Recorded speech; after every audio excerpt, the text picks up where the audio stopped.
नमस्कार, संवाद श्रृङ्खलाको आजको यो सन्दर्भ विशेषमा यहाँलाई स्वागत छ। म सरू सिंह थापा। कोभिड-19 अर्थात् कोरोना भाइरसले सिङ्गो विश्वलाई नै प्रभाव पारेको छ र नेपाल मात्र होइन, विदेशमा रहेका नेपालीहरू पनि त्यसबाट प्रताडित बनिरहेका छन्। सरकारले विदेशमा अलपत्र परेका नागरिक र समस्या भोगिरहेका नागरिकहरूलाई चरणबद्ध रूपमा स्वदेशमा भित्राउने योजना त बनाएको छ, तर पछिल्लो समय सरकारले सहयोगका नाममा रोजगारी गुमाएका, आपत विपतमा परेका आम नागरिकहरूलाई बर्म लुटाई गर्न थाल्यो। अर्थात् सङ्कटको समयमा सरकारले अभिभावक भन्दा पनि चोर व्यापारीको भूमिका देखायो भन्ने आशंका र आलोचनाहरू पैदा भइरहेका छन्। मूलत यसै विषयमा आज हामी केन्द्रित रहेर संवाद गर्दैछौँ र मसँग छलफलका लागि गैर आवासीय नेपाली सङ्घ मलेसियाका अध्यक्ष हरि भट्टराई हुनुहुन्छ। उहाँसँग विशेष गरी मलेसियाबाट नेपाल फर्कन चाहने श्रमिकहरू, उनीहरूको अवस्था र सरकारले कायम गरेको भाडा दर अनि हुने खर्चको विषयमा मूलत केन्द्रित रहेर संवाद गर्दैछौँ। सर, स्वागत छ यहाँलाई। नमस्कार। आराम हुनुहुन्छ? हस्, ठीक छ। यो मलेसियामा रहेका 5000 नेपाली श्रमिकहरू छन्, उनीहरूको अहिले अवस्था कस्तो छ? कति सङ्ख्यामा नेपाल फर्कन चाहन्छन्? अब यो एक्चुअल डाटा हजुरको नेपालीहरू मलेसियाबाट फर्किने एक्चुअल डाटा हेर्ने भने लगभग 6000 देखि 6500 नेपालीहरू चाहिँ त्यहाँ विभिन्न स्थितिमा उनीहरू हस्पिटलमा अथवा होस्टेलमा जब लस भएका, कम्पनी क्लोज डाउन भएका र उनीहरूको तलब नभएको र उनीहरूलाई विभिन्न सङ्घ संस्था एनआरएनले राहत दिएर अहिले हामीले बचाइराखेको स्थिति छ। त्यसो त उनीहरू खाना लाउन सक्ने परिस्थितिमै छैनन्। किन रोजगारी गुमाएका छन्? उनीहरूले धेरैले रोजगारी गुमाएको अवस्था छ। कतिपय कम्पनीहरूकोले तलब नदिएको अवस्था छ। कतिपयले चाहिँ त्यो बिरामी छन्। कतिपय कम्पनी क्लोज डाउन भएर त्यो कम्पनीका ओनर भागिसकेको अवस्था छ।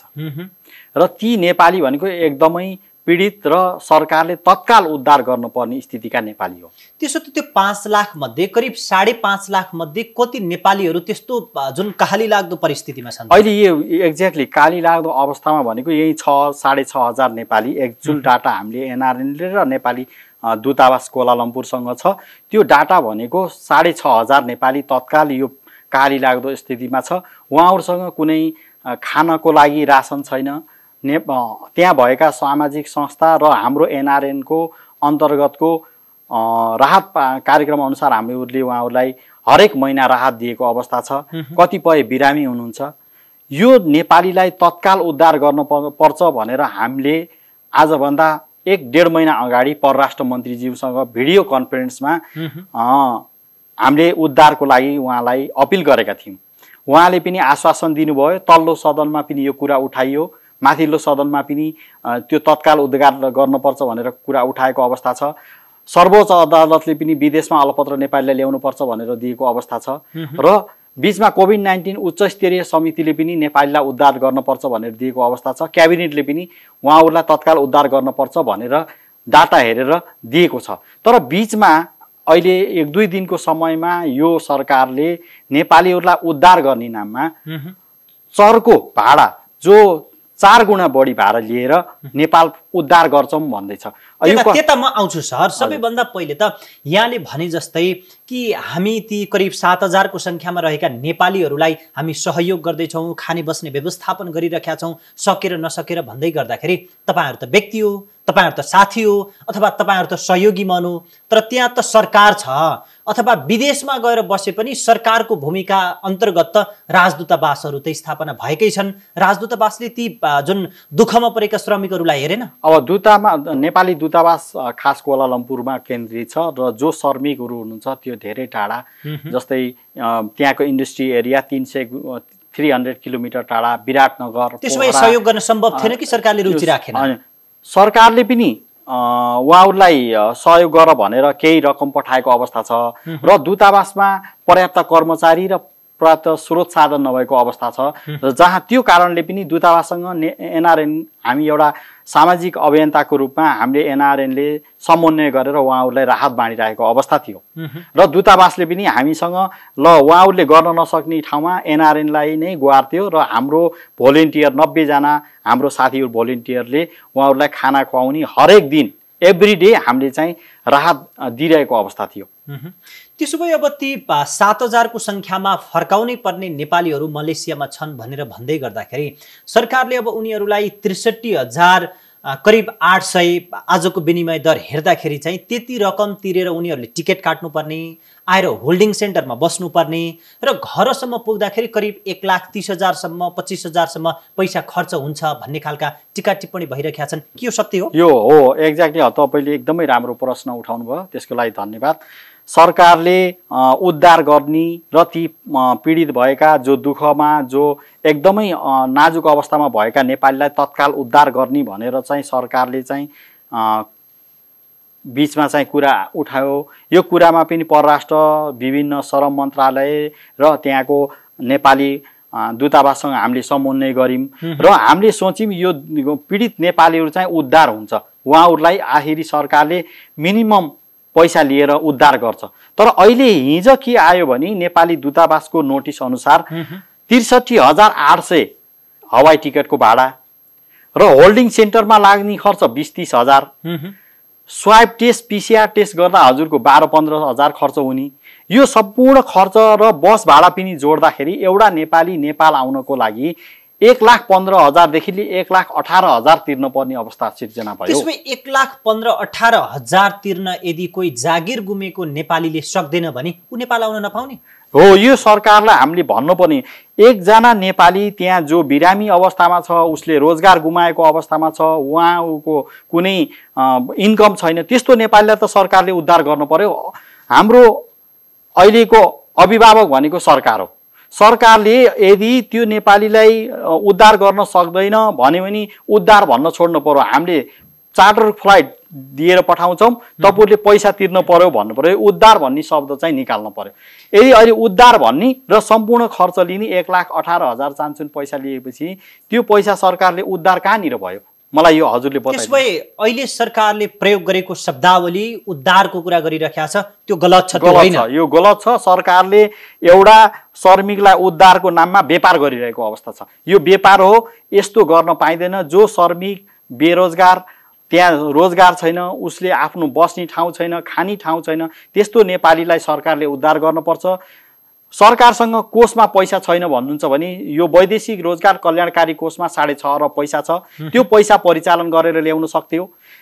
सरकारले अहिले विदेशमा गएर यत्रो रिमिटेन्स पठाएको नेपालीलाई, देशको अर्थतन्त्रको काम गरिरहेको नेपालीलाई अहिले लास्ट 2-3 महिनादेखि उनीहरूलाई ल्याउने उद्धार गर्ने, ल्याउने उद्धार गर्ने भन्ने कुरामा अल्झाएर अहिले लास्ट आवरमा 1 लाख चान्चुनमा हामी उद्धार गर्छौँ भन्न मिल्दैन।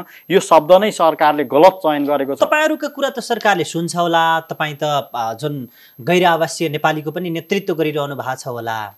जस्तो बलियो बाङ्गो हुँदासम्म गाईको दुध दोहेर खाने, जब कमजोर हुन्छ, बुढो हुन्छ, उसलाई कसैले पनि नहेर्न मिल्छ सरकार भनेर प्रश्न गर्नु न। हामीले प्रत्येकचोटि नेपाली दूतावास, हाम्रो केन्द्रीय अफिस, हाम्रो NCC NRN को NCC को प्रेस भिडियो कन्फरेन्समा, अहिले जुम भिडियो कन्फरेन्समा कुरा हुँदा र इभन परराष्ट्र मन्त्री हाम्रै प्रदीप गेवालीसँग पनि हामीले दुःख पाएका नेपाली जो विदेशमा अलपत्र छन्, उनीहरूको बस्ने ठाउँ छैन, रोजगार गुमाएको अवस्था छ, बिरामी छन्, कतिले आत्महत्या गर्ने स्थिति भइसकेको छ, उहाँहरूलाई तत्काल उद्धार गर्न सरकारले पहल गर्नुपर्छ।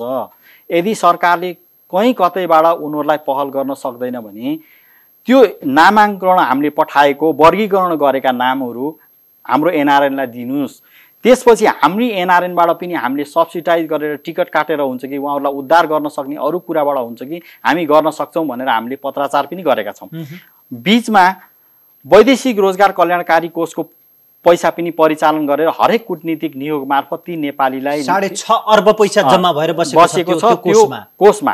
र त्यो प्रत्येक यही श्रमिकहरूले विदेशमा आफू अप्ठ्यारो पर्यो, अलपत्र पर्यो, यो पैसा कोषको पैसा परिचालन गरेर ल्याउने भनेर हाम्रो विधानमा छ। त्यसो त मैले यसमा थोरै कुरा पनि जोडेँ। जो श्रम स्वीकृति प्राप्त गर्दै गर्दाखेरि प्रत्येक नेपाली जो विदेश जाँदै हुनुहुन्छ उहाँले 1500 रुपियाँ प्रत्येकले तिर्नु भएको छ र विपदको समयमा यो कोषको रकम प्रयोग गर्ने भनेर भनिएको छ। योभन्दा ठुलो विपद के पर्छ? यो पैसालाई के पूजा गर्ने रहेछ? हो, यो सरकारले एकदमै सोच्नु पर्ने स्थिति यहाँ छ। जो विदेशमा गएर अलपत्र परेको नेपाली, उसले आफूले जम्मा गरेको सङ्कलनको पैसाले अहिले यो ठुलो योभन्दा ठुलो महामारी कुनै पनि आउन सक्दैन, भविष्यमा पनि नआओस् भनेर हामीले कामना गरौँ। तर यस्तो बेलामा त्यो श्रमिकलाई परेको स्थितिको लागि त्यो वैदेशिक रोजगार कल्याणकारी कोषको पैसा परिचालन गर्नुपर्छ कि पर्दैन सरकारले? किन त्यो सरकार हिचकिचाइरहेको छ? किन प्रयोग गरिँदै छैन त त्यो पैसा? हो, यो प्रयोग गर्नलाई कि त यहाँ कूटनीतिक पहल भएन, हाम्रा आवाज त्यो श्रमिकका आवाज सुनाउने सङ्घ संस्था भएनन्, हजुरहरू जस्तो टेलिभिजन मिडियाको मान्छेहरूले दियोस्, हाम्रो सही सुझाव सरकारसम्म पुर्याइदिन पर्यो। श्रमिकको आवाज राइट। तपाईहरू पनि यसमा सरोकारवाला व्यक्ति हुनुहुन्छ, अनुसन्धान गर्नु भएको छ होला, अथवा तपाईहरूले पनि केही नाडी त छाम्नु भएको छ होला नि, यो कोषको रकम सरकार खर्च गर्न किन तयार भइरहेको छैन त? अब यो वैदेशिक रोजगार कल्याणकारी कोष भन्ने चाहिँ हाम्रो श्रम मन्त्रालय अन्तर्गत पर्छ। यो विदेशमा भएको हाम्रो दूतावास कूटनीतिक नियोग चाहिँ परराष्ट्र मन्त्रालय, यो दुईटा मन्त्रालयले, अब यो दुईटै मन्त्रालयको मन्त्रीज्यूहरू पनि कोभिड-19 को उच्च स्तरीय समितिको सदस्य हुनुहुन्छ, उहाँहरू आमन्त्रित सदस्य हुनुहुन्छ र उहाँहरूले यो कुरा त्यहाँ कोभिड-19 उच्च स्तरीय समितिमा पेश गर्न पर्ने, त्यहाँको सिसिएमसी व्यवस्थापन समितिले यसलाई परिचालन गर्न पर्ने, दूतावास यो सरकारले चार्टर गरेर ल्याउने प्लेनको लागि त्यो दुःख पाएका नेपालीहरूलाई सब्सिडाइज दिन पर्ने, अथवा उहाँहरूलाई फ्रीमा ल्याउनु पर्ने हो, अथवा मिनिमम रेट दिएर उहाँहरूलाई ल्याएर होल्डिङ सेन्टरमा राखेर यहाँ उहाँहरूको चेक जाँच गर्न पर्ने, यो कुरा त सरकारको हो। हामीले त आवाज गर्ने, उहाँहरूलाई यो नराम्रो दुःख पाएको नेपालीलाई, विदेशमा अप्ठ्यारो परेको नेपालीलाई हामीले एउटा राहत दिने र उहाँहरूको पीर मर्कामा हामीले मलम लगाउन सक्छौँ। र सरकारले गर्नुपर्ने नीतिगत निर्णय त सरकारी स्तरबाट हुनु पर्यो। होइन, सरकारलाई पनि आफ्नो किसिमको आर्थिक समस्या होला जुन हामीले थाहा पाइ नै राखेका छौँ, तर पनि सरकारले पूर्ण रूपमा निःशुल्क रूपमा अथवा 1 रुपियाँ पनि खर्च नगरिकन उनीहरूलाई ल्याउन सक्ने परिस्थिति नभए पनि कूटनैतिक माध्यमबाट त्यो कोषको रकम पनि प्रयोग गर्न मिल्ने गरी त यदि खर्च गर्न सक्यो भने त श्रमिक र सरकार दुवै विन विनको सिचुएसनमा रहन सकिन्थ्यो होला नि। सरकारले बिचरा यी गरिब अहिले विदेशमा अलपत्र छन्, उनीहरूसँग बस्ने खानलाई एवं ठाउँ छैन, त्यस्तो नेपालीले यत्रो 1 लाख रुपियाँ तिरेर यहाँबाट जाँदा पनि 1 लाख रुपियाँ तिरेर गए। अहिले उनीहरूको रोजगार गुमाएको अवस्था छ, उनीहरू अशक्त छन्, 2-3 महिनादेखि खाना बस्नु पर्यो, अशक्त छन्, बिरामी छन्। अब त्यस्तो नेपालीलाई अहिले उनीहरूले कहाँबाट यत्रो 1 लाख रुपियाँ तिरेर नेपाल आउन सक्छन्? र सरकारले यो त पहिल्यै सोच्नु पर्थ्यो। त्यसो भए अब हामी मलेसियाको कुरा गर्ने हो भने 5 लाख, करिब 5 लाख श्रमिकहरू त्यहाँ छन् भनेर भन्दै गर्दाखेरि यहाँले पनि भन्नुभयो समस्यामा रहेका करिब 7,000 को सङ्ख्याभन्दा ठुलो छन् भनेर भन्दै गर्दा अब यो 1-1.5 लाख रुपियाँ पैसा तिर्नु पर्दाखेरि नेपाल आउन समस्या हुने अथवा आउनै नसक्नेको सङ्ख्या पनि छ होला नि। अब यही निर्णय लागू भयो, हामीले त भरसक यो निर्णय नहोस्, सरकारले अझै बुझोस् र ती श्रमिकका कुराहरू गुनासाहरू सुनोस् भन्छौँ।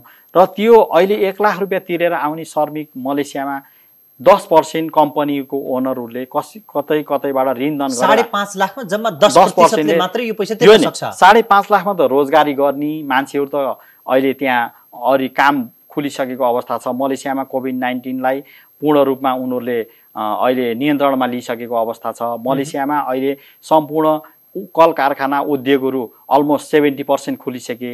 जम्मा 10 देखि 15% कम्पनी, थोरै कम्पनीहरू बन्द भएको अवस्था छ। ती नेपालीहरू जो भनेको यिनीहरू चाहिँ अवैधानिक छन्, बिरामी छन्, रोजगार कम्पनी बन्द भएको अवस्था छ, उनीहरूको इन्कम छैन, आय स्रोत छैन, गाउँमा पनि उहाँहरूको आमा बाबुको आय स्रोत छैन।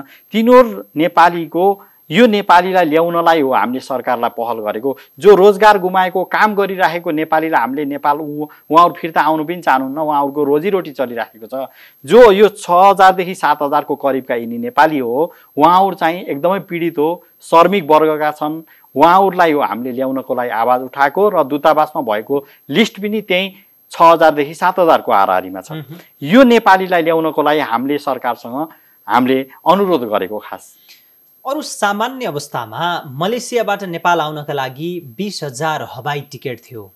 अहिले सरकारले गरेको चार्टर अनुसार 63,800 रकम तिर्नुपर्ने अवस्था छ। यो किन भएछ? यो खास अब सरकारले चार्टर गर्ने भनेर चाहिँ शेड्युल फ्लाइट हाल्न पर्ने हो। चार्टर भनेर नाम दिएको छ। नर्मली मान्छे मलेसियाबाट नेपाल आउँदालाई नर्मल प्राइस भनेको 15 देखि 20,000 हुन्थ्यो अरू अवस्थामा। अब अरू सामान्य अवस्थामा। तर दुई तर्फको टिकटको भाडा जोड्दा पनि 30,000 35,000सम्म जान सकिन्थ्यो। अहिले 63,800, यो त चौगुना बढी भयो। यही कुरालाई हामीले मध्यनजर राखेर यो अति नै बढी चरम भयो, एउटा उद्धारको नाममा व्यापार भयो, यो त गलत भयो भनेर हामीले आवाज उठाएको। खास होइन, 5वटा हवाई त्यहाँ पुग्नेछन् र ती नेपालीलाई लिएर आउनेछन् भनेर भन्दै गर्दा प्लेन चार्टर गर्नुपर्ने कारण चाहिँ के रहेछ?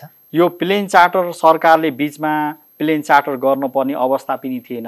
बिचमा जापान कोरियामा बढी चरम पैसामा चार्टर गरे प्राइभेट कम्पनीले भन्ने एउटा बिचमा ह्युमर फैलाएर पत्रिका मिडियाबाजी भएको कारणले सरकारले अहिले सरकारी स्तरबाट चार्टर भएको यो प्लेन पनि अहिले कुनै व्यक्ति अथवा कुनै प्राइभेट कम्पनी, यदि प्राइभेट कम्पनीलाई चार्टर गर्न दिए त स्वच्छ प्रतिस्पर्धा हुन्थ्यो होला, त्यहाँ मान्छेले सस्तो रूपमा आउन सक्थ्यो होला। झन् सरकारी स्तरमा गरेको त झन् महँगो भयो, यो त झन् लुटतन्त्र भयो। जायज छैन यो जायज छैन, यो हुनै सक्दैन। त्यहाँका श्रमिक यो हिसाबमा आजको रेटमा सरकारको स्तरले तोकेको $520 आजको विनिमय रेट अनुसार 63,800 प्लेन हवाई टिकट, होल्डिङ सेन्टरमा लाग्ने खर्च, PCR टेस्ट, स्वाब टेस्टको PCR टेस्ट गर्दाखेरि यो तपाईको 1,15,000 देखि 1,20,000 तिरेर कोही पनि नेपाली आउने अवस्था छैन। तपाईले भन्नुभयो कि यो त चौगुणा भयो भनेर भन्नुभयो। जस्तो निजीलाई मात्रै दिएको भए पनि स्वच्छ प्रतिस्पर्धा हुन्थ्यो र घटी घटाउको रेटमा परिस्थिति जुन श्रमिकहरू आउने अवस्था हुन्थ्यो भनेर यहाँले भन्दै गर्दा त्यसमै सरकारले अरूको बाटो थुनेर आफूले मात्र यो चोर बाटोमा सरकार किन हिँड्न खोज्यो? सरकारको यही कोभिड-19 उच्च स्तरीय समिति CCMC यो उहाँहरूले गरेको चार्टरको यो अहिलेसम्म हामीले बुझ्न सकेका छैनौँ। होइन, खेलोमेलो त केही होला नि त, तपाईले सरकारको सरकारी भित्रको संयन्त्रको खेलोमेलो हामीलाई थाहा होइन। हामी एउटा सामाजिक संस्थामा काम गरेर श्रमिकलाई उद्धार गर्ने संस्था पर्यो। हामीले त मात्र के भने यो धेरै चरम भयो। बरु तपाईहरुले प्राइभेट कम्पनीलाई दिनुस्, प्राइभेट कम्पनीलाई दिएर स्वच्छ प्रतिस्पर्धाबाट कुनैले बरु तपाईको 30-40 हजारमा ल्याउन सक्छ भने 40,000 ल्याउने कम्पनीलाई दिन पर्यो। सरकारले एउटा निर्णय कम्पलसरी यसबाट आउनुपर्छ भनेर वान डोर सिस्टम बनाएको अवस्था छ। दूतावास नेपाली सरकारको अन्तर्गतमा पर्छ। नेपाली दूतावासले लिस्ट नेपाली दूतावासमा छ। नेपाली दूतावासले आज तपाईको $520 चाहिँ कम्पलसरी तपाईले तिर्न पर्छ, स्वाब टेस्ट तिर्न पर्छ, नेपालमा होल्डिङ सेन्टरको खर्च तिर्न पर्छ, यो भनेको अवस्था छ। यो त नेपाल सरकार बोरेको आधिकारिक नेपाल सरकारलाई हाम्रो क्वेसन हो। यत्रो चरम सुविधा लिएर यत्रो महामारीमा तपाईले यो श्रमिकहरूलाई मारमा पारेर यत्रो पैसा उठाउने साटो हो। श्रमिकलाई उद्धार गरेको कहाँ हो? कहाँनिर उद्धारको स्थिति गयो त? सरकारले उद्धार भन्ने शब्द कहाँनिर राख्यो? कि नेपालमा प्लेन ल्यान्डिङ गर्न दिएको उद्धार हो कि उनीहरू विदेशमा अलपत्र परेका नेपालीहरूको नैसर्गिक अधिकार हो? उहाँहरू नेपाल आउनुपर्छ, उहाँहरू बिरामी हुनुहुन्न, उहाँहरूलाई स्वाब टेस्ट गरेर कोभिड-19 बिरामी नभएको नेपालीलाई मात्रै नेपाल ल्याउने कुरा हो। यो सरकारले यत्रो महँगो फ्लाइट चार्टर गरेर उद्धार भन्ने शब्द राख्दाखेरि अलिकति श्रमिक त्यहाँ अन्याय भयो, ठुलो अन्याय भयो। अब त्यसैले त तपाईहरु चाहिने हो। संसारभरि नेपाली फैलिएको ठाउँमा NRNA छ, विभिन्न ठाउँमा तपाईहरुका संगठनहरु पनि छन्। अब सरकारलाई गलाउने र मजदुरका पक्षमा चाहिँ निर्णय गराउनका लागि के गर्नु अब तपाईँहरुले? हो यही कुरा सरकारले यो तत्काल यो निर्णय सच्याउनु पर्छ। श्रमिक दुःख पाएका, बिरामी भएका, गर्भवती महिला, केटाकेटी उहरूलाई तत्काल सरकारले निशुल्क ल्याउनु पर्छ भन्ने हाम्रो आवाज हो। हामीले त निशुल्कै भन्छौं। यदि निशुल्क सक्नुहुन्न भने रिड्युस गरेर मिनिमम 15,000 20,000 मा सस्तो सुलभमा उहाँहरूलाई नेपाल उतार्नु पर्छ। यो त सरकारको दायित्व हो। आफ्नो नागरिक विदेशमा अलपत्र छ, राज्यमा पैसा छ, 6.5 अरब पैसा छ, उनीहरूको नामको पैसा छ, त्यो कोष परिचालन गरेर हरेक कूटनीतिक नियोग मार्फत त्यो अलपत्र परेका नेपालीलाई तत्काल उद्धार गर्नुपर्छ भन्ने हाम्रो माग हो। त्यसपछि सरकारको यो निर्णयबाट गलाएर मजदुरका पक्षमा निर्णय गराउनका लागि तपाई भन्नुहुन्छ सरकारको अहिलेको यो कदमबाट मलेसियाबाट नेपाल आउने मजदुरको घरसम्म पुग्दाखेरि करिब 1.5 लाख पैसा खर्च हुन्छ भनेर भन्दै गर्दा तपाईको चाहना छ 20-25 हजारमा उनीहरू घर पुग्ने वातावरण बनाउनु पर्छ। यो कसरी सम्भव हुन्छ? यो सम्भव सरकारी यो नेपाली एयरलाइन्स नेपाल सरकारको स्वामित्वको लगभग स्वामित्वको छ। हाम्रो वैदेशिक कल्याणकारी कोषमा 6.5 अरब पैसा छ। कम से कम हरेक धेरै सबैभन्दा धेरै नेपाली फर्किने भनेको मलेसियाबाटै हो। अहिलेसम्मको सबैभन्दा ठुलो रोजगारीको रूपमा नेपालीहरू गएको ठाउँ मलेसिया हो र त्यहाँको नेपाली फर्किने भनेको सबैभन्दा अहिलेको तपाईको नेम लिस्ट सम्पूर्ण देशको नेम लिस्ट हेर्नुस् सबैभन्दा बढी नेपाली फर्किने भनेको मलेसिया एउटा देश हो। त्यो देशका नेपालीलाई उद्धार गर्नको लागि सरकारले मिनिमम सक्छ दुःख पाएका मान्छेलाई सरकारले जसरी युएनबाट लिएर आयो त्यसै गरेर 10 वटा फ्लाइट मलेसियालाई राखिदिने सक्दैन। सरकारले नै पैसा लिन्छ भने वैदेशिक रोजगार कल्याणकारी कोषको त्यो रकमलाई परिचालन गरेर ती दुःख पाएका नेपालीलाई ल्याउनु पर्छ। जो पैसा तिर्न सक्ने छन्, जो रोजगारदाता कम्पनीले तिरेर पठाउन सक्ने छन्, त्यो त सेकेन्ड बाटको हो। हरिसर, यहाँनिर तपाईँले उठाएको विषयमा यो प्रसङ्ग जोड्न मिल्छ कि मिल्दैन? जस्तो यहाँले वुहानबाट उद्धार गरेर ल्याइएका नेपाली विद्यार्थीको कुरा गर्नुभयो जो चिकित्सक पढ्न चीनमा पुगेका थिए। उनीहरू एउटा मध्यम अथवा सम्पन्न परिवारका व्यक्तिहरू थिए र त्यहाँ पढ्दै थिए र मलेसियामा निम्न वर्गका अधिकांश निम्न वर्गका अथवा परिवारका व्यक्तिहरू मजदुरी गर्न त्यहाँ पुगेका छन्। त्यो सम्पन्न वर्गकालाई प्लेन चार्टर गरेर ल्याउने, उनीहरूलाई चाहिँ सधैँ सामान्य अवस्थामा भन्दा 4 गुणा पैसा तिराएर उनीहरूलाई नेपाल ल्याउनु, यो कति व्यावहारिक, यो कति सान्दर्भिक? अब यो सरकारको नीति हजुर हामीलाई बोल्न पनि धेरै कुरा बाँधिएको छ, हामी बोल्न पनि सक्दैनौँ, लाज लाग्छ। यो युएनबाट फर्किने जो विद्यार्थी, जो चिकित्सक पढ्न गएका, तिनी नेपालका जो सक्षम वर्गका थिए, उहाँहरूले पैसा तिर्न पनि सक्नुहुन्थ्यो। उनीहरूलाई निःशुल्क रूपमा ल्याइयो, उहाँहरूलाई निःशुल्क रूपमा ल्याउने। जो आपतमा बसेका छन्, निम्न वर्गका छन्, नेपालमा रोजीरोटी नभएर विदेशमा आफ्नो आय स्रोतले यहाँ परिवार धान्ने स्थिति भएका नेपालीहरूलाई सरकारले फ्रीमा ल्याउनु पर्नेलाई अहिले यत्रो पैसा, चरम मूल्यमा पैसा लिएर चार्टर गर्यौँ, उद्धार गर्यौँ भन्छ। वास्तवमा उद्धार गर्ने भने खाडी मुलुक र मलेसियामा भएका नेपालीलाई उद्धार गर्नुपर्छ। बरु अस्ट्रेलियामा गएका नेपाली, युकेमा बसेका नेपाली, अमेरिकामा बसेका नेपालीहरूको स्थिति राम्रो छ। उहाँहरूको लागि 50-60 हजार अथवा चार्टरको पैसा उहाँहरूले तिरेर आउन सक्ने स्थिति छ। जो खाडी मुलुक र मलेसियाको हकको कुरा गर्दा उहाँहरूलाई त तत्काल सरकारले यिनी त निम्न वर्गका यहाँ रोजगार नभएर बिचरा त्यहाँ 2 पैसा कमाउन गएका नेपाली छन्, तिनीहरूलाई त सरकारले ल्याउनु पर्ने हो।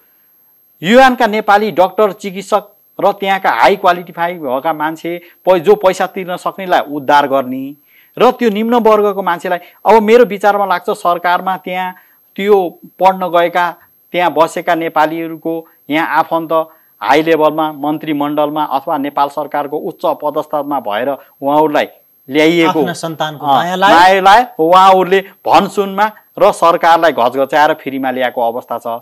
त्यो नेपाली जो विदेश खाडीमा आफ्नो परिवारको लागि 2 पैसा कमाउन गएको, उहाँहरूको भनसुन गर्ने र सरकार र अहिलेको सरकारलाई ढोका घचघचाउने कोही पनि भएन।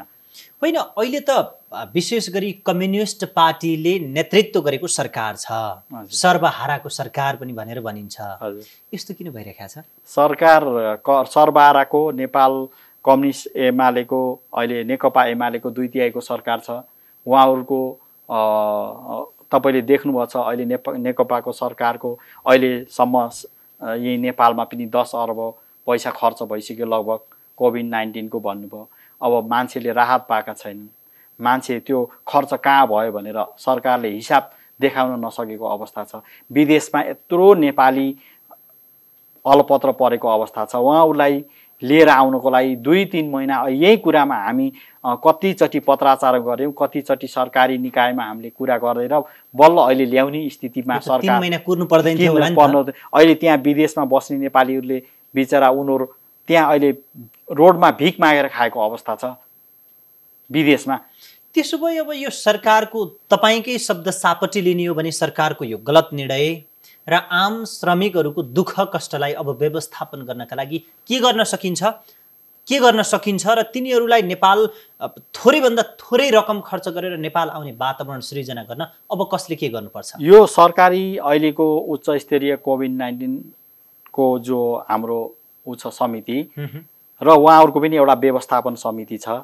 यो समितिले विदेशमा अलपत्र परेका नेपालीहरूको जो अशक्त छन्, बिरामी छन्, उहाँहरूसँग लिस्ट छ। परराष्ट्र मार्फत उहाँहरूको लिस्ट आएको छ। त्यो नेपालीलाई सस्तो र सुलभ मात्रामा ल्याउनलाई सरकारको दायित्व हो। सरकारले फ्रीमा ल्याउनु पर्छ र यदि फ्रीमा ल्याउन सक्दैन सरकारले भने वैदेशिक रोजगार कल्याणकारी कोषको पैसा परिचालन गर्नुपर्छ। त्यो पैसाबाट ल्याएर नेपालको होल्डिङ सेन्टरमा राख्ने, चेक जाँच गर्ने। चेक जाँच गरिसकेपछि हरेक प्रदेशलाई, प्रदेश सरकारको पनि जिम्मेवारी त दिनु पर्यो नि। प्रदेश सरकारले यत्रो आर्थिक भार थपिरहेको छ, तिनीहरूको जिम्मेवारी के त? तिनीहरूका मान्छे हैनन्? प्रत्येक यो 7वटै प्रदेशलाई जिम्मेवार दिनुपर्छ। होल्डिङ सेन्टरमा ल्याइसकेपछि निशुल्क राख्ने, चेकअप गर्ने र प्रत्येक 7वटै प्रदेशलाई यो जिम्मा दिने गरे भने यो व्यवस्थित पनि हुन्छ र उहाँहरू सस्तोमा आउन सक्नुहुन्छ र उहाँहरूलाई लाग्ने खर्च पनि लाग्दैन र सरकारलाई पनि राम्रो हुन्छ र विन विन सिचुएसनमा सबैको राम्रो हुन्छ। फेरि सरकारको आँखाबाट हेर्ने हो भने आर्थिक रूपमा समस्यामा छ सरकार, अर्थतन्त्र शिथिल बनेको अवस्था छ, देशमा बेरोजगारीको त्यत्तिकै ठुलो समस्या छ, सरकारले निशुल्क रूपमा ल्याउने सम्भावना फेरि त्यो सम्भव रहला? अब त्यस्तो सरकारले निशुल्क ल्याउन सक्दैन भने हाम्रो त त्यो श्रमिककै कल्याणकारी कोषमा त पैसा छ नि। त्यो पैसा के को लागि? त्यो कोष खडा किन गरियो? कि त्यो अहिले त्यो कोष छ कि छैन जस्तो गरेर आँखा चिम्लेर बस्ने अवस्था हुन्छ? यही विदेशमा अलपत्र पर्ने। यहाँले भन्नुभयो कि त्यो कोषको रकम चलाउनका लागि सबैभन्दा पहिले त श्रम मन्त्रीले, त्यस पछाडि परराष्ट्र मन्त्रीले समन्वयन गर्नुपर्ने जरुरी छ भनेर यहाँले भन्दै गर्दाखेरि त्यसमा सुस्ताएर ती मन्त्रालय किन बसिरहेका छन् त? परराष्ट्र मन्त्रालयले श्रम मन्त्रालयलाई पत्राचार गरेर हामीसँग यति लिस्ट आएको छ, हरेक देशको लिस्ट हामी परराष्ट्र मन्त्रालयमा आउँछ सर्वप्रथम, र यो लिस्ट अनुसार त्यहाँबाट पत्राचार गरेर कोभिड-19 उच्च स्तरीय समितिमा हाम्रो श्रम मन्त्री पनि हुनुहुन्छ, परराष्ट्र मन्त्री हुनुहुन्छ, स्वास्थ्य मन्त्री हुनुहुन्छ। उहाँहरूको लिस्ट अनुसार कुन देशमा कति नेपाली फिर्ता ल्याउनुपर्छ त्यो हाम्रो रकमलाई परिचालन गर्न सकिन्छ। त्यसो भए हामी फेरि फर्केर मलेसियातिर जाउँ।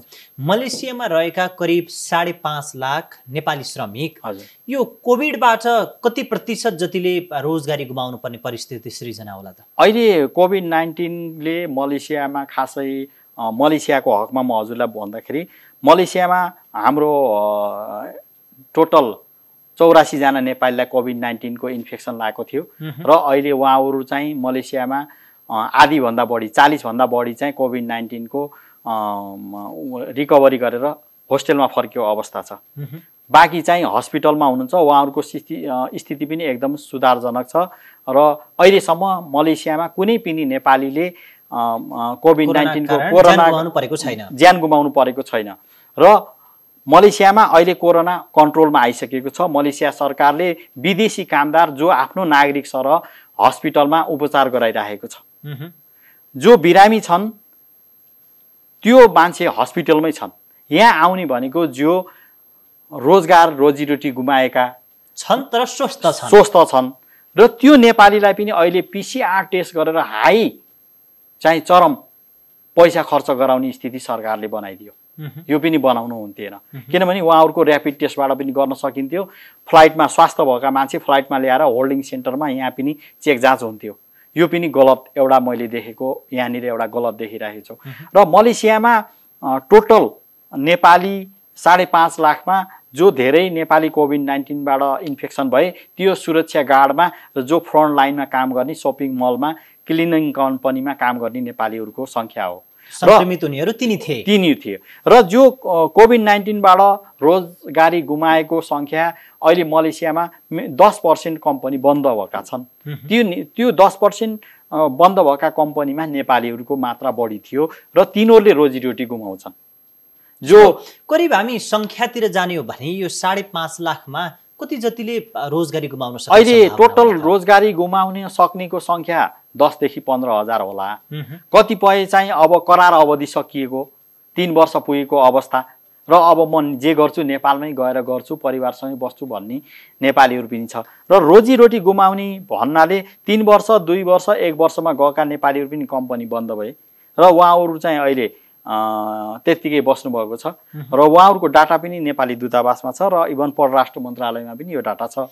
त्यसो भए यो बन्द हुने कम्पनीहरू विशेष गरी कस्ता कम्पनीमा काम गर्ने श्रमिकहरूका कम्पनीहरू चाहिँ विशेष गरी बन्द? विशेष गरी अहिले तपाईको एक्ज्याक्टली राम्रो प्रश्न सोध्नुभयो। यो कम्पनी बन्द भएका कम्पनी चाहिँ जो टुरिज्मका छन्, होटेलहरू, केही होटेलहरू बन्द भएको अवस्था छ र त्यहाँ केही लोकल कम्पनी जो एउटा मल्टिनेसनल मोटोरोला भन्ने कम्पनी बन्द भएको अवस्था छ। एउटा ठुल्ठुला एउटा मल्टिनेसनल गार्मेन्ट कम्पनी जो अमेरिकन र पश्चिम मुलुकलाई मार्केटिङ गर्थे तिनी कम्पनी बन्द भएको अवस्था छ। र बेसिकली होटल इन्डस्ट्री र टुरिज्म इन्डस्ट्रीमा इफेक्ट डाइरेक्ट परेको कारणले त्यो अवस्थाका नेपालीहरूलाई बढी असर परेको अवस्था छ। यहाँले भने जस्तै करिब अब 5.5 लाखमा 10,000 जतिले रोजगारी गुमाउँछन् भनेर भन्दै गर्दाखेरि अब त्यहाँ रहने जुन नेपालीहरू छन् जसले श्रम गरिराखेका छन् मलेसियामा, उनीहरूका लागि यो कोभिडले निम्त्याइदिने अब समस्या के हुन, रोजीरोटी नगुमे पनि समस्या त निम्तिन्छन् होला नि। हजुर, अब त्यहाँ भएका धेरै नेपालीहरूको समस्या त्यस्तो खासै छैन, किनभने त्यहाँ जो नेपाली छन् अहिले मेडिकलमा टप यो सर्जिकल ग्लोभ मलेसियाको नम्बर 1 सप्लायर हो। अहिले 80% वर्ल्डको सबैभन्दा बढी सप्लाई गर्ने रबर र यो सर्जिकल ग्लोभमा मलेसिया अगाडि छ। मेडिकल इक्विपमेन्टमा मलेसिया अगाडि भएको त्यस्ता कम्पनीहरूको मा अझै पनि हाई डिमान्ड छ र रोजीरोटी गुमाएका नेपालीहरूलाई पनि एउटा कम्पनी बन्द भयो भने अर्को कम्पनीमा सार्नको लागि नेपाली दूतावास र मलेसियन सरकारसँग डिप्लोमेटिक वेमा कुरा गर्यो भने अर्को कम्पनीमा जब पाउने स्थिति पनि छ। त्यहाँ फर्किहाल्नुपर्ने अवस्था रहन्न त्यो र मलेसियाका कम्पनी धेरै कम्पनी लोकल प्रोडक्ट गर्ने र सिङ्गापुर उनीहरूको बेस मार्केटिङ भएको कारणले मलेसियाका 70% कम्पनी स्ट्रङै छन्।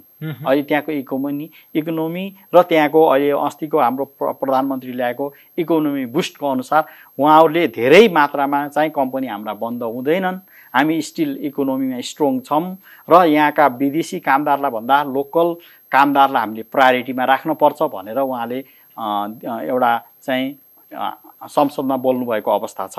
र अहिलेको अवस्थामा नेपालीहरू जो फर्किने भनेको जो कम्पनी बन्द भएका यो जबैको टुरिज्म लाइनका होटेल रेस्टुरेन्ट हजुरको यो यी सङ्ख्याका र 2-4वटा मल्टिनेसनल कम्पनी बन्द भयो भने ती नेपालीलाई असर पर्ने हो। अब सरकारले यसमा पनि कूटनैतिक पहल कदमीबाट एउटा कम्पनी बन्द भयो भने अर्को कम्पनीमा उनीहरूलाई चाहिँ पठाउन सकिन्छ भनेर भन्दै गर्दा अब 7,000-8,000 को सङ्ख्यामा त नेपालीहरू स्वदेश फर्कन चाहने, अब ट्रान्सफर कहिले गर्ने त? यो नेपाली जो 6,000 देखि 7,000 को हाराहारीको नेपाली छ उहाँहरू टोटली यसमा अवैधानिक भएको र त्यहाँको सरकारले आम माफी नदिएको अवस्था छ। जो बिरामी छन्, जो यो सङ्ख्यामा गर्भवती महिला पनि छन्, केटाकेटी पनि छन्, यस्ता नेपाली चाहिँ जो तत्काल उद्धार गर्नेको सङ्ख्या हो यो। त्योभन्दा बाहेकको कुराको गर्नुभयो भने कम्पनी बन्द भएका र करार अवधि सकिएका त अरू धेरै छन्। यो त एभ्रिडे बन्छ। आज पनि 50-60 जनाको करार अवधि सकिएको छ, भोलि पनि यो कन्टिन्यू करार अवधि सकिएका नेपाली त फिर्ता आउँछन्। 3 वर्ष भइसक्यो, उहाँहरू काम गर्ने हो भने उहाँहरू कन्टिन्यू गर्न सक्नुहुन्छ, होइन भने उहाँहरू करार अवधि 3 वर्षपछि त नेपालै फर्किन्छ। त्यसो भए अब नेपाल सरकारले जुन मलेसियन सरकारसँग गर्नुपर्ने कूटनीतिक संवाद यो श्रमिकहरूका लागि गरिदिनुपर्ने लबिङ चाहिँ के हो त? अब के गर्नुपर्छ? अहिले नेपाली परराष्ट्र मन्त्रालयले लबिङ चाहिँ कूटनीतिक लबिङ भन्छ यसलाई।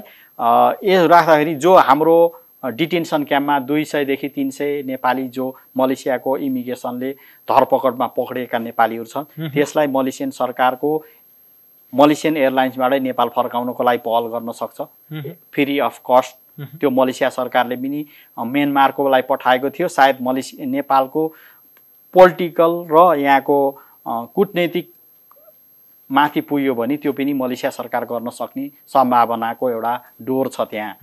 अर्को जो नेपाली मलेसियामा बसेर त्यहाँ रोजीरोटी गुमाएको छ र मलेसियन एयरलाइन्स अहिलेको हाम्रो एयरलाइन्सको फ्लाइटको डाटा हेर्दा पनि 60 र 40% छ। अरू विदेशी कम्पनीले पनि त्यो वैदेशिक रोजगारमा गएका नेपालीलाई ल्याउन सक्छ फ्लाइटले चार्टर गरेर भन्ने छ।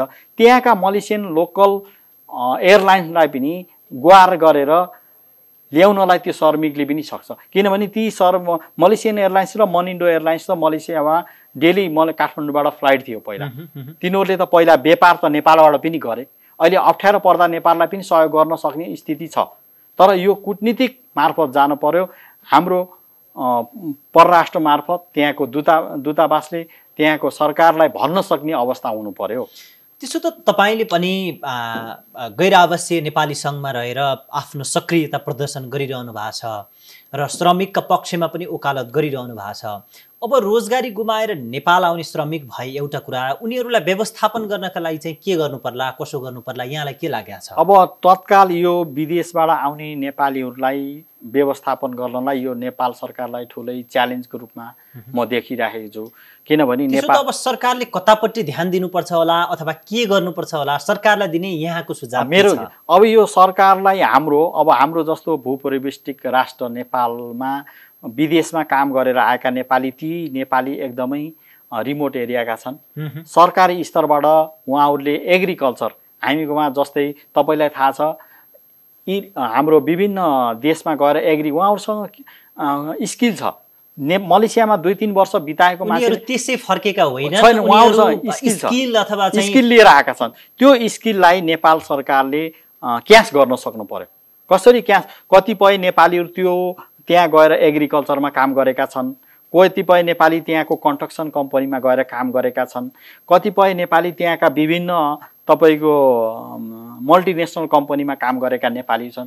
त्यो स्किललाई नेपाल सरकारले क्याच गर्न सक्नु पर्यो। त्यसो भए त्यो प्राविधिक सिप बोकेर नेपाल फर्केका ती हाम्रा युवाहरूलाई अब श्रममा लगाउने ढोका चाहिँ सरकारले कसरी खोल्ने होला? अब यो श्रममा लगाउने ढोका चाहिँ मेरो विचारमा यसमा श्रम मन्त्रालय अन्तर्गत र एग्रिकल्चर, हाम्रो अहिले कृषि मन्त्री अन्तर्गत उहाँहरूलाई कृषि जानेर आएको व्यक्ति, कृषिको स्किल बोकेर आएको नेपाली छ भने उसले एउटा टोलमा पुग्ने भेजिटेबल एउटा घरको कौसी र घरको छतमा फलाउन सक्छ। त्यस्ता स्किल बोकेर आएका। सर, यो नारा त हामीले दिन थालेको अहिलेबाट होइन नि त। इजरायलमा जनसङ्ख्याको 1% भन्दा थोरै जनसङ्ख्याले कृषि गर्दा आफूलाई खान पुगेर विदेशलाई बेच्न सक्छ। तर नेपालको कुरा गर्ने हो भने 70-75% व्यक्तिले कृषि गर्दा आफूलाई पनि खान पुर्याउन सक्दैनौँ भइसकेपछि आजसम्म गर्न नसकेको चिज अब हामीले गर्छौँ चाहिँ। अहिले चाहिँ यो परिस्थिति, अहिले कोरोनाले मान्छेलाई धेरै सिकाएको अवस्था छ। पहिला जो मान्छे बोल्थे, अहिलेको अब मान्छेको लाइफस्टाइल पनि चेन्ज हुन्छ। र पहिला जो मान्छे विदेश भनेर दौडधुप गरेर ऋण खोजेर जान्थे, अब त्यो अवस्था विदेश जाने अवस्थामा पनि गिरावट आउँछ। अब बरु जे गर्छु नेपालमै केही गर्छु भन्ने र विदेशमा यत्रो दुःख पाएर यति अप्ठ्यारो स्थितिमा परेका नेपाली फेरि विदेश जान चाहन्न।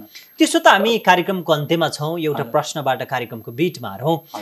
विदेशमा श्रम गरिरहनु भएका नेपाली अथवा नेपालमा रोजगारीको सम्भावना नदेखेर विदेश जानुपर्छ भनेर निर्णयमा पुगेका ती युवाहरूलाई आजको दिनमा तपाईँले दिने सुझाव चाहिँ के हो? म उहाँहरूलाई जो विदेशबाट अहिले यो फर्किँदै हुनुहुन्छ, उहाँहरूले विदेशमा एउटा लाइफ जान्नुभयो, बुझ्नुभयो, सिक्नुभयो, त्यो स्किललाई नेपालमा ल्याएर आफूले जानेको स्किललाई उहाँहरूले युटिलाइज गर्नु भने यो नेपाल सरकारलाई पनि काम लाग्छ र उहाँको जीवनभर काम लाग्ने कुरा हो। अहिले हामीले तरकारी इन्डियाबाट आयात गरेर खाएका छौँ।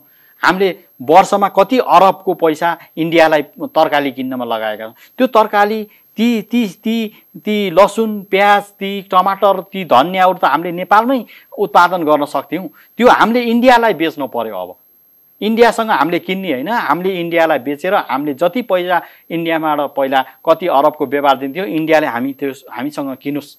हाम्रो माटो छ, हाम्रो जमिन छ, हामीसँग स्वच्छ हराभरा ठाउँहरू छन्। त्यो स्किल विदेशबाट फर्केका नेपालीले अब विदेश म जान्छु भनेर सोच्ने मनसायलाई चेन्ज गरेर नेपालमै म केही गर्छु, आफ्नो परिवारलाई खुसी राख्छु र म नेपालमै बसेर केही उत्पादन गर्छु, लगनशील भएर काम गर्यो भने जे पनि सक्सेस हुनसक्छ भन्ने मेरो एउटा सन्देश उहाँहरूलाई छ। हस्, यहाँलाई जानकारीका लागि धेरै धेरै धन्यवाद। हस्, थ्याङ्क यू, धन्यवाद हजुरलाई। दर्शकबिन, उहाँ हुनुहुन्थ्यो गैर आवासीय नेपाली सङ्घ मलेसियाका अध्यक्ष हरि भट्टराई। उहाँसँग विविध विषयमा मूलत केन्द्रित रहेर संवाद गऱ्यौँ। नयाँ पात्र र विषयका साथ पुनः उपस्थित हुनेछौँ। नमस्कार।